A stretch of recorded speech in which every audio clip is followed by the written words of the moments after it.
muraho neza kadutangire gutya. Vestine yagize gutya asezerana n'umukunzi we. Igitangaje ushobora gusanga ari abantu batamuzi. Kanze mbereke imwe mu ndirimbo yaririmbyemo muri groupe ye ya Vestina na Dorcas. Indirimbo yitwa Arakiza, hanyuma turajya tugaruka ku nkuru yacu y'urukoze. Hari izina ridasanzwe, imirimo yaryo irahambaye cyane, uwayirondora igarukiro ntiyaribona.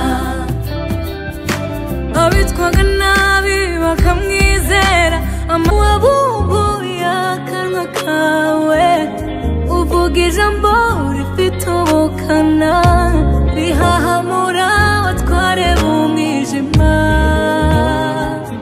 barakangarana bonye mu maso hawe. Ntago beshya.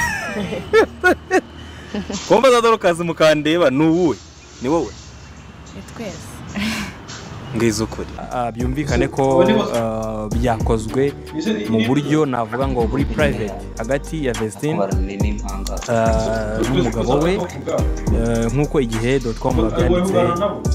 Umugabo we ni Burkina Faso.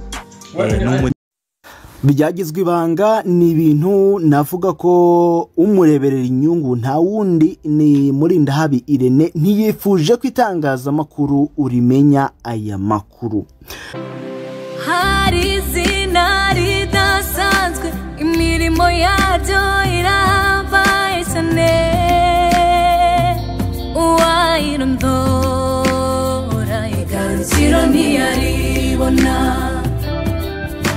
Abitwaga nabi bakamwizera, amazina yabo ni nawe yeza, kandi uwo yizera akanagira agahinda.